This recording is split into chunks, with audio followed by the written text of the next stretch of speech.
La base militaire de Kalinga s'étendait sur des hectares de béton et de grillages barbelés, ses murs gris reflétant le soleil brûlant de midi.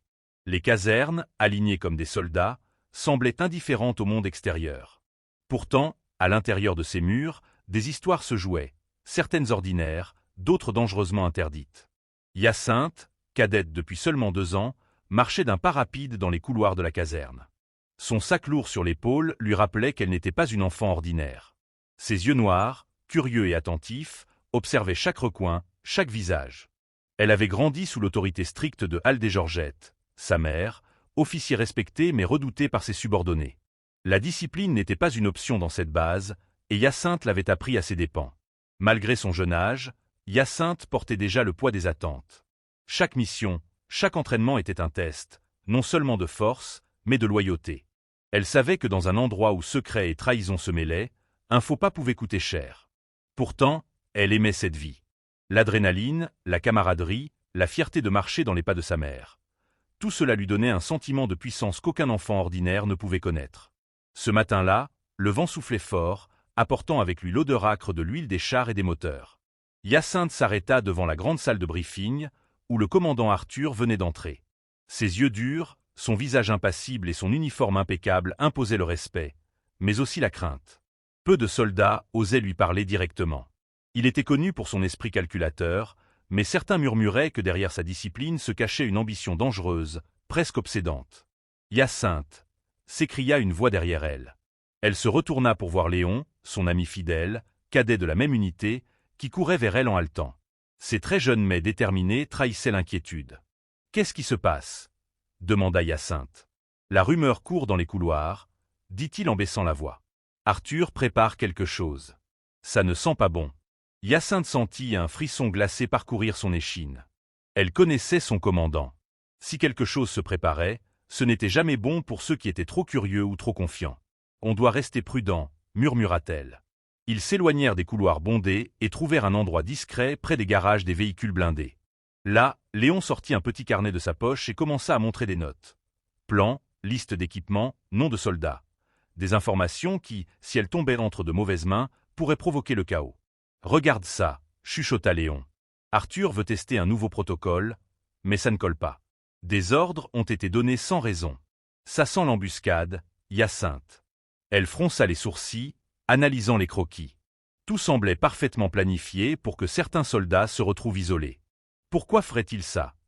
demanda-t-elle, la voix basse. « Pour éliminer ceux qui savent trop, » répondit Léon. « Ou pour asseoir son pouvoir.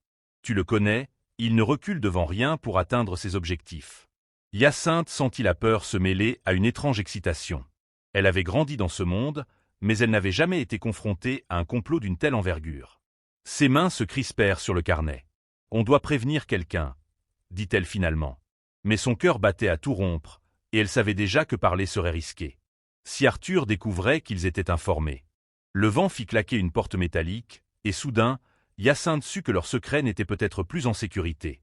Dans l'ombre, derrière les bâtiments, une silhouette les observait. Silencieuse. Calculatrice.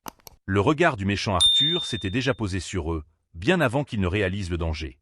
L'air se fit plus lourd, presque étouffant. Hyacinthe et Léon échangèrent un regard, un mélange de défi et de terreur. Leur jeunesse et leur audace allaient être mises à l'épreuve plus tôt qu'ils ne l'avaient imaginé. Et dans cette base, entourée de béton et de secrets, le moindre faux pas pouvait transformer leur vie en cauchemar. Au loin, le grondement d'un moteur annonçait l'arrivée de renforts ou d'un piège. La bataille pour survivre dans cette base venait de commencer. Hyacinthe ne savait pas encore que la tragédie qui l'attendait allait dépasser tout ce qu'elle pouvait imaginer. Les journées à la base militaire de Kalinga s'enchaînaient, monotones pour certains, mais pour Hyacinthe, chaque moment était chargé d'attention et de vigilance. Depuis leur dernière découverte, elle et Léon ne parlaient presque plus à personne, conscients que la moindre parole pouvait déclencher une catastrophe. Arthur, toujours impeccable dans son uniforme, marchait dans les couloirs comme un fantôme invisible mais omniprésent. Chaque soldat savait qu'un mot de travers pouvait lui coûter la vie. Ce matin-là, la jeune cadette observait les exercices de tir à distance avec un œil analytique. Ses mains tremblaient légèrement, non pas à cause de l'arme, mais à cause du poids de ce qu'elle et Léon avaient découvert. Les croquis, les plans, les ordres contradictoires. Tout cela formait un puzzle dont la solution pouvait être mortelle. Léon s'approcha discrètement. Hyacinthe, murmura-t-il, j'ai entendu des officiers parler de la mission surprise d'Arthur, ça n'a rien à voir avec l'entraînement. Il prépare quelque chose. Hyacinthe sentit son estomac se nouer. Les mots « mission surprise » n'avaient jamais été utilisés dans un contexte aussi sinistre. Elle savait qu'Arthur pouvait manipuler et éliminer ceux qui lui résistaient. « Il faut prévenir ta mère », dit Léon avec hésitation. « Non, pas encore », répondit-elle, glaciale. « Si ma mère apprend tout maintenant, Arthur saura que nous savons. Et là, c'est fini pour nous. » Elle avait raison. Aldé-Georgette, sa mère, respectée et redoutée dans la base, était puissante, mais même elle n'était pas à l'abri d'Arthur. Le commandant avait toujours un plan pour chaque éventualité. Hyacinthe et Léon étaient seuls, et leur loyauté serait testée bien plus tôt qu'ils ne l'avaient imaginé. Les jours suivants furent un enfer de surveillance. Chaque mouvement d'Arthur était calculé, chaque sourire trahissait une menace. Hyacinthe observait en silence, prenant note de tout. Les soldats envoyés loin des zones stratégiques, les ordres contradictoires transmis aux cadets, les réunions secrètes dans les bureaux verrouillés. « Pourquoi agit-il ainsi » demanda Hyacinthe à Léon un soir, alors qu'il se cachait derrière une grille de maintenance. « Parce que le pouvoir lui suffit peu, » répondit Léon, amer. « Il veut tout contrôler. Même les jeunes cadets comme nous. Et ceux qui osent penser par eux-mêmes disparaissent. » Le cœur d'Hyacinthe se serra. Elle savait qu'ils étaient devenus des pions dans un jeu dont les règles étaient dictées par un homme sans scrupules. Pourtant, au fond d'elle, une détermination nouvelle naissait. Elle ne se laisserait pas manipuler. Pas par Arthur. Pas par personne. Un après-midi, alors qu'elle s'entraînait à tirer depuis la plateforme de tir, elle remarqua un homme inconnu, à la limite de la base, observant discrètement les cadets. Ses gestes étaient mesurés, précis, comme s'il planifiait quelque chose.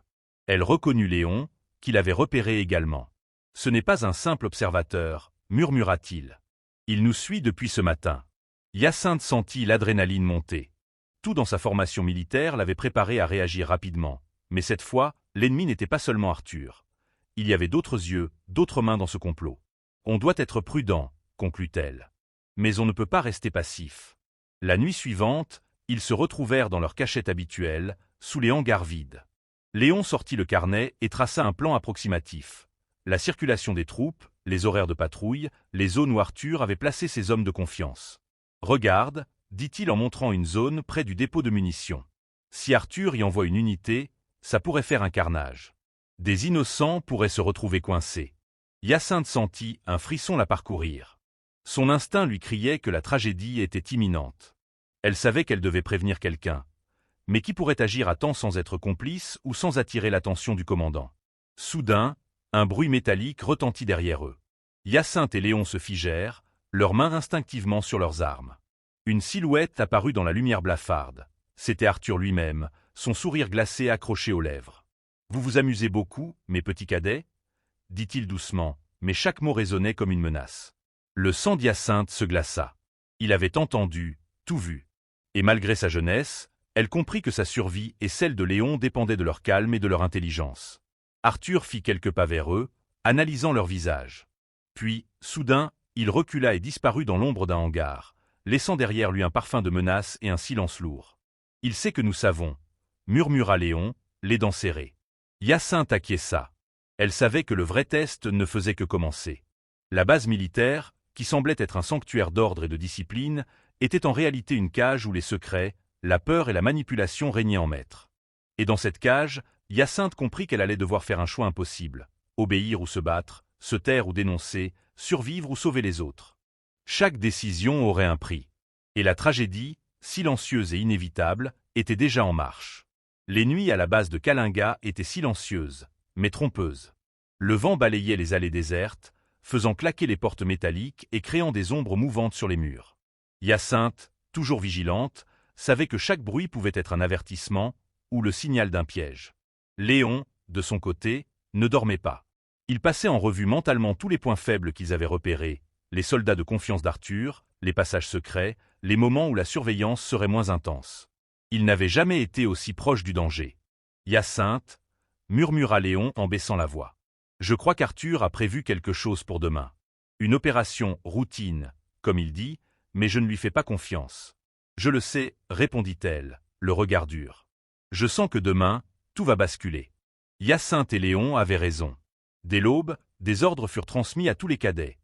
une manœuvre d'entraînement en terrain simulé, avec des patrouilles dispersées et un regroupement près du hangar principal. Mais l'ombre d'Arthur planait sur chaque instruction. Il orchestrerait la journée pour isoler ceux qu'il considérait comme une menace. Hyacinthe et Léon inclus. Lorsque le matin arriva, la tension était palpable. Les cadets marchaient en formation, le visage impassible, mais Hyacinthe sentait leur peur sous la surface. Elle échangea un regard avec Léon, un mélange de détermination et d'inquiétude. « Souviens-toi de ce qu'on a prévu, » murmura-t-elle. « Toujours, » répondit Léon. Mais la manœuvre ne tarda pas à se transformer en chaos. Au moment où Hyacinthe et Léon atteignirent le hangar principal, des cris retentirent. Les soldats furent dispersés par des ordres contradictoires, des portes verrouillées et des passages bloqués. Arthur, fidèle à son plan, venait de déclencher le piège. « Bienvenue à votre test final », annonça-t-il, apparaissant derrière une poutre métallique. Son sourire glacé reflétait sa jouissance de la peur qu'il provoquait. Hyacinthe sentit son sang se glacer. Arthur ne cherchait pas seulement à contrôler. Il voulait humilier, briser, écraser toute velléité de rébellion. Il savait exactement comment manipuler chacun, les isoler et les forcer à se plier à sa volonté. « Vous avez été trop curieux, » dit-il, s'adressant à Hyacinthe et Léon. Trop curieux pour rester en sécurité.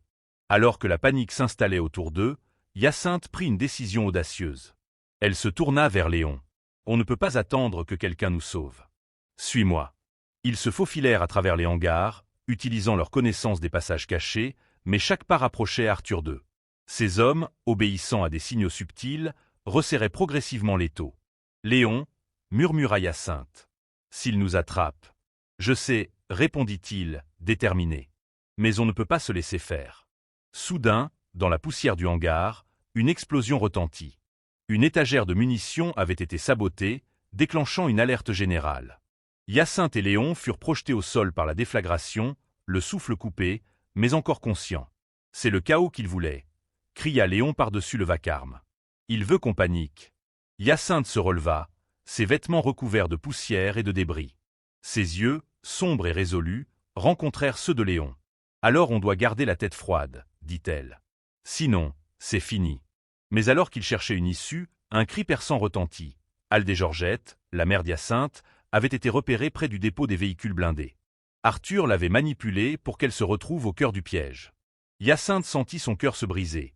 Sa mère, son guide, son pilier, étaient désormais en danger. « Non, Aldé !» cria Hyacinthe, courant vers elle. Elle traversa les débris, les flammes, les soldats paniqués. Chaque seconde semblait durer une éternité. Léon la suivait de près, couvrant ses arrières, mais même lui sentait l'ampleur du danger. Arrivé près de sa mère, Hyacinthe vit Arthur apparaître avec un sourire cruel. « Alors, ma petite cadette, bienvenue dans la réalité de la base, » dit-il, en pointant un pistolet vers Aldé. Hyacinthe sentit la rage et la peur se mêler dans un mélange paralysant. Elle savait que chaque décision pourrait coûter la vie à quelqu'un. Arthur savourait chaque seconde de cette tragédie imminente. Dans un ultime effort, Hyacinthe attrapa une barre métallique et se précipita vers Arthur, essayant de désarmer le commandant. Léon se précipita à ses côtés, et une lutte féroce s'ensuivit. Le bruit des coups, des ordres hurlés et des flammes crépitantes emplissaient l'air.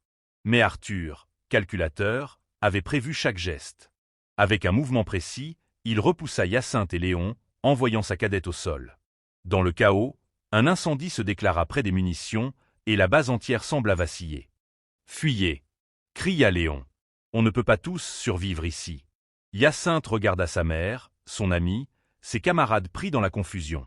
Elle comprit, avec horreur, qu'il y avait des pertes inévitables, et que la tragédie qu'ils redoutaient tous allait frapper. Alors que les flammes commençaient à engloutir les hangars, Arthur disparut dans l'ombre, laissant derrière lui un silence lourd et oppressant. Hyacinthe et Léon avaient survécu, mais au prix de vies précieuses, et le poids de la culpabilité et de la peur pesait déjà lourd sur leurs épaules. La base militaire, autrefois symbole de discipline et d'ordre, était maintenant le théâtre d'un chaos orchestré par un homme prêt à tout pour conserver son pouvoir. Et pour Hyacinthe, le véritable combat ne faisait que commencer. L'incendie dévorait la base comme un monstre insatiable. Les flammes léchaient les murs de béton, transformant les couloirs en fournaises et les hangars en pièges mortels. Le souffle brûlant de la chaleur et la fumée suffocante rendaient chaque respiration un combat. Hyacinthe, recouverte de cendres et de poussière, haletait, ses yeux piqués par la fumée, mais sa détermination était intacte. Elle devait retrouver sa mère. Léon, À ses côtés, soutenait Hyacinthe à chaque pas, essayant de garder son calme. « Hyacinthe, murmura-t-il, la voix tremblante. Il faut qu'on sorte d'ici. Maintenant. » « Non. Ma mère est là, répondit-elle, la voix étouffée par la fumée. Je ne peux pas sans elle. » Les hurlements des soldats blessés et des cadets pris au piège résonnaient dans le chaos. L'odeur âcre de métal brûlé et de poudre explosait dans l'air. Hyacinthe courait d'un bâtiment à l'autre, ses jambes trébuchant sur les débris. Chaque pas était un supplice, mais elle refusait de céder à la peur. Soudain, elle aperçut Aldé Georgette, sa mère, coincée sous un pilier effondré. Ses mains ensanglantées tentaient désespérément de libérer la structure métallique qui l'écrasait. Ses cris de douleur se mêlaient aux flammes rugissantes. « Maman !» cria Hyacinthe, courant vers elle. Léon, lui, cherchait un moyen de dégager le pilier. Chaque seconde comptait. La chaleur montait, les flammes s'approchaient dangereusement. « On va t'en sortir !» cria Léon. « Accroche-toi !» Hyacinthe et Léon parvinrent, avec un effort surhumain, à soulever le pilier juste assez pour que Aldé puisse se dégager. Elle tomba dans les bras de sa fille, épuisée et brûlée, mais vivante. Le soulagement dura à peine. Le feu se rapprochait et les débris menaçaient de s'effondrer à tout moment. C'est alors qu'Arthur apparut, calme, presque majestueux dans ce chaos. Son uniforme impeccable contrastait avec la destruction autour de lui. « Impressionnant, » dit-il d'une voix glaciale. « Mais vous êtes faibles, tous les deux. Trop faibles pour survivre dans un monde qui exige du sang et du courage. » Hyacinthe sentit la rage monter, mêlée à la peur. Elle savait qu'il fallait agir vite, mais la confrontation directe semblait suicidaire. Léon attrapa une barre métallique et se plaça devant elle. « On ne se laissera pas avoir. » hurla-t-il. Arthur esquissa un sourire cruel, presque amusé, et fit un geste à ses hommes. 2 soldats s'élancèrent vers eux, prêts à attaquer. Dans une explosion de courage et de désespoir, Hyacinthe et Léon parvinrent à se battre, utilisant tout leur entraînement pour se frayer un chemin vers la sortie. Mais la base n'était plus un sanctuaire. Chaque couloir semblait les piéger, chaque sortie se refermait. Le chaos d'Arthur avait transformé la discipline en piège mortel. Alors qu'ils atteignaient enfin la zone de sécurité, un cri perçant retentit. Une des cadettes, une jeune recrue, était tombée dans une fosse cachée par les flammes. Hyacinthe sentit une douleur fulgurante à l'estomac. Elle ne pouvait pas sauver tout le monde. La tragédie, silencieuse mais implacable, s'abattait sur eux. Une fois hors de danger immédiat, Aldé s'effondra sur le sol, respirant difficilement. Hyacinthe se précipita pour la soutenir. « Maman, ça va aller. Je te promets. » Mais Aldé, malgré sa force, savait qu'ils avaient tous été manipulés. Son regard se posa sur Hyacinthe et Léon, un mélange de fierté et de désespoir. « Hyacinthe, il ne s'arrêtera pas, » dit-elle faiblement. « Il a toujours un coup d'avance, et beaucoup de sang sur les mains. » Hyacinthe sentit son cœur se serrer. La base était détruite, des vies perdues, des innocents blessés, et Arthur, le maître du chaos, était toujours libre, invisible derrière son sourire cruel. Dans les jours qui suivirent, la base fut partiellement reconstruite, mais les séquelles psychologiques restaient. Hyacinthe, Léon et Aldé furent marqués à jamais par cette tragédie. La confiance, la sécurité, l'ordre, tout avait été balayé par la manipulation d'un homme sans conscience. Et Arthur, lui, continuait à tisser sa toile dans l'ombre. Il savait qu'il avait semé la peur, divisé les loyautés et brisé des vies. Et pour lui, la partie n'était pas terminée. Hyacinthe, malgré la douleur et la colère, comprit qu'elle devait se préparer. La bataille n'était pas finie. Elle devait devenir plus forte, plus rusée. Car dans un monde où le mensonge et la trahison règnent, la seule façon de survivre était de devenir insaisissable. Mais au fond d'elle, une question la hantait. Combien d'innocents paieraient encore le prix de la folie d'un homme qui se croyait au-dessus des autres? Et dans le silence qui suivait les cendres du chaos, une promesse se formait dans le cœur d'Hyacinthe. Arthur ne gagnerait pas. Mais la victoire aurait un prix qu'il ne pourrait jamais oublier. Les jours avaient passé depuis l'incendie de la base de Kalinga. L'ombre d'Arthur planait toujours, invisible mais oppressante. Hyacinthe et Léon s'étaient retranchés dans un ancien bunker, en périphérie de la base, tentant de panser leurs blessures physiques et psychologiques. Aldé, blessée mais résiliente, les accompagnait, sa présence leur donnant la force de continuer. Mais le calme était trompeur. Arthur avait disparu dans l'ombre, préparant son dernier coup, un plan si audacieux qu'il pourrait anéantir tout espoir de survie pour ceux qui osaient s'opposer à lui. Les cadets survivants étaient dispersés, apeurés, et la base elle-même portait les cicatrices de sa tyrannie. « Hyacinthe, » murmura Léon, inquiet. « Il ne nous laissera jamais en paix tant qu'il nous croit une menace. » Je le sais, répondit-elle, le regard dur. Et cette fois, nous devons frapper le premier. Ils décidèrent de rassembler les preuves de la manipulation d'Arthur. Documents, plans secrets, correspondances codées. Mais chaque mouvement était dangereux. La moindre erreur, et il les traquerait sans pitié. Le soir venu, une alerte retentit. Arthur venait d'envoyer une unité spéciale pour éliminer les survivants du dernier incident. Hyacinthe, Léon et Aldé se préparèrent au combat, leur corps tendu, chaque fibre de leur être prête à réagir. Lorsque les soldats d'Arthur apparurent dans l'obscurité, la bataille éclata. Le fracas des armes et les cris des hommes résonnaient dans le bunker. Hyacinthe, armé de son courage et de ses connaissances militaires, affrontait l'ennemi avec une précision glaciale. Léon protégeait les arrières, tandis que Taldé, malgré sa fatigue, guidait et coordonnait les mouvements. Mais Arthur n'était pas loin. Il les observait depuis une tour, calculant chaque coup. Son visage restait impassible, un sourire cruel accroché aux lèvres. « Vous croyez pouvoir me vaincre » murmura-t-il pour lui-même, tout en orchestrant la bataille. Alors que le combat semblait équilibré, Arthur déclencha une série de pièges mortels. Grenades, tirs croisés et explosions contrôlées. Hyacinthe sentit ses jambes faiblir sous le poids de la fatigue et de la peur, mais elle refusait de céder. Chaque cadet tombé la motivait à se battre encore plus fort. Soudain, Arthur surgit dans le bunker. Sa présence seule était un ouragan de terreur. Il pointa son arme vers Hyacinthe et Aldé, mais Léon, dans un ultime effort, se jeta entre eux, prenant le risque suprême. Un coup partit. Léon s'effondra, blessé, mais le tir manqua sa cible. « Non, Léon !» hurla Hyacinthe, le cœur brisé. Arthur, implacable, utilisa le chaos pour isoler Hyacinthe.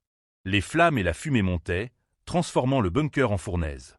Mais dans un élan de courage désespéré, Hyacinthe utilisa les conduits d'aération pour se déplacer, esquivant les pièges et les tirs.